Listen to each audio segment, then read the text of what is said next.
Assalamualaikum dan salam sejahtera. Bertemu lagi kita dalam kelas Sains tahun 4 bersama Cikgu Amy. Tajuk kita pada hari ini ialah bunyi bergerak dan dipantulkan.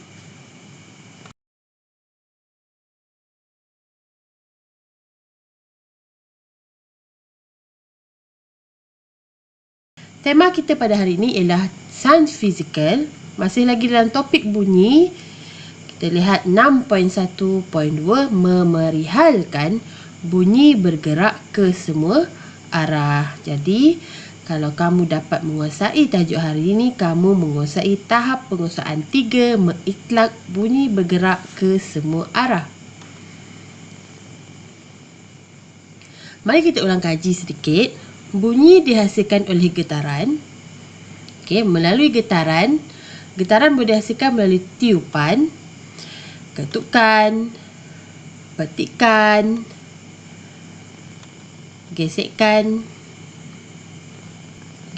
atau tepukan. Bunyi dihasilkan oleh getaran.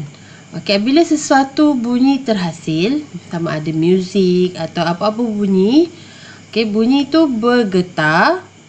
Contohnya bila kita bercakap, daripada peti bunyi kita berlakunya getaran. Kalau kamu pegang kat tekak kamu bercakap dekat sebelah sini, kamu akan rasa macam getar. Bila berbunyi, bila kita bercakap, getaran daripada peti suara kita bergerak dan sampai ke telinga orang yang mendengar. Getaran ini akan sampai ke telinga orang yang mendengar. Jadi sebab tu kita dapat mendengar bunyi. Boleh tak kita dengar bunyi yang dari jauh ataupun dari belakang kita, tepi, kiri, kanan? Boleh tak kita dengar bunyi tu walaupun kita tak pandang sumber bunyi tersebut?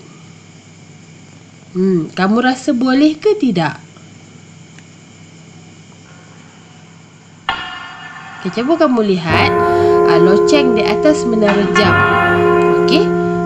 Bunyi ni kalau dari jauh pun kita boleh dengar sebab dia kuat. Kalau perlahan kita boleh dengar tak? Mari kita lihat. Faris, Teruni, Melan boleh mendengar bunyi loceng penjual aiskrim walaupun mereka berada pada kedudukan yang berbeza.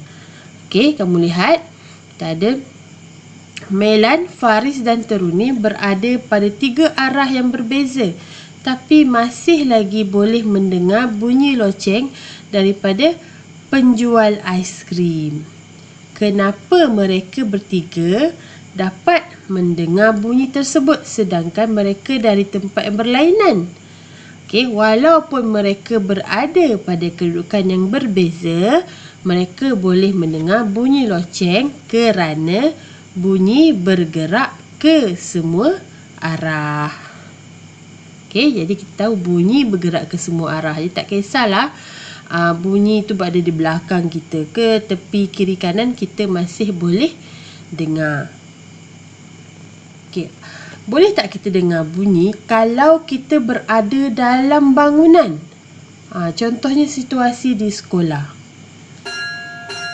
Sudah waktu rehat lah. Mengantuk dulu kawan-kawan. Masa sudah tamat, kita sambung kelas esok. Apabila loceng berbunyi, murid-murid di dalam kelas masih dapat dengar bunyi loceng walaupun dihalang oleh dinding. Jadi walaupun ada dinding yang menghalang, kita masih boleh dapat dengar bunyi sebab bunyi boleh bergerak melalui dinding tersebut. Masih lagi boleh dengar. Kalau terlalu jauh kita berada di luar daripada lingkungan bunyi itu bergerak. Sampai sini, kalau kamu lihat sumbernya di sini. Kalau sampai sini, mungkin gelombang bunyi itu sampai paras ni je. Jadi bila kamu berada jauh daripada sini, mungkin bunyi tersebut semakin perlahan. Kita dengar makin perlahan. Kalau jauh lagi mungkin dah tak dengar. Tapi kalau kita masih berada dalam kawasan pergerakan bunyi tersebut, kita boleh dengar walau kita berada di mana sekalipun. Okey, boleh faham? Okey, murid-murid boleh mendengar bunyi loceng disebabkan bunyi bergerak.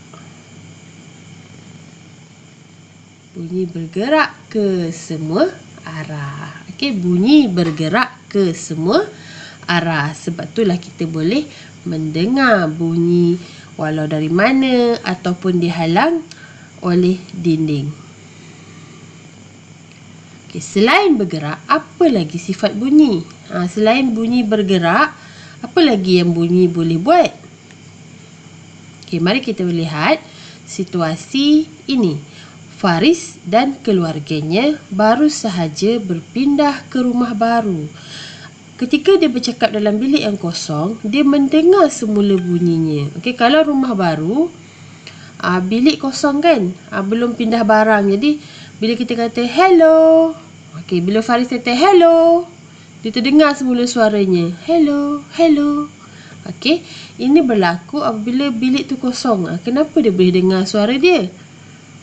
Okey, apabila bunyi terkena pada permukaan keras dinding, bunyi akan dipantulkan semula. Sebab itulah bila kita kata hello, akan ada yang menyambut.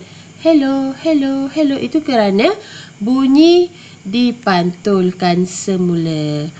Okey, kamu lihat sumber bunyi daripada mulut. Bila bercakap, dia akan bergerak ke dinding. Dan apabila terkena permukaan yang keras, dia akan melantun semula. Contohnya, apabila kita menjerit di dalam gua. Dalam kawasan gua, kita jerit, bunyi tersebut akan dipantulkan. Kalau kamu lihat anak panah yang biru ini ialah bunyi yang bergerak, bunyi asal. Yang merah ini ialah bunyi yang dipantulkan. Sebab itulah kita boleh dengar gema bunyi tersebut. Okey, contoh yang seterusnya, bila kita berada dalam dewan yang kosong, okey, dalam bilik yang besar dan kosong, bila kita menjerit, bila bunyi bergerak dan terkena permukaan dinding, dia akan dipantulkan semula. Jadi kat sini kita boleh tahu bunyi bergerak dan bunyi boleh dipantulkan. Okay, jadi kesimpulan kita pada hari ini ialah yang pertama, bunyi bergerak ke semua arah. Bunyi bergerak ke semua arah. Yang kedua, bunyi boleh dipantulkan. Jadi kamu perlu ingat, bunyi bergerak ke semua arah dan bunyi boleh dipantulkan. Okey? Okey, setakat tu je untuk hari ni. Jadi cikgu harap kamu boleh ingat yang dua perkara, iaitu bunyi bergerak ke semua arah dan bunyi boleh dipantulkan. Okey, kita jumpa lagi dalam video yang akan datang. Sekiranya terdapat pandangan atau cadangan, bolehlah kamu tuliskan di bahagian komen. Okey, terima kasih. Sehingga kita jumpa lagi dalam kelas yang akan datang. Terima kasih. Bye.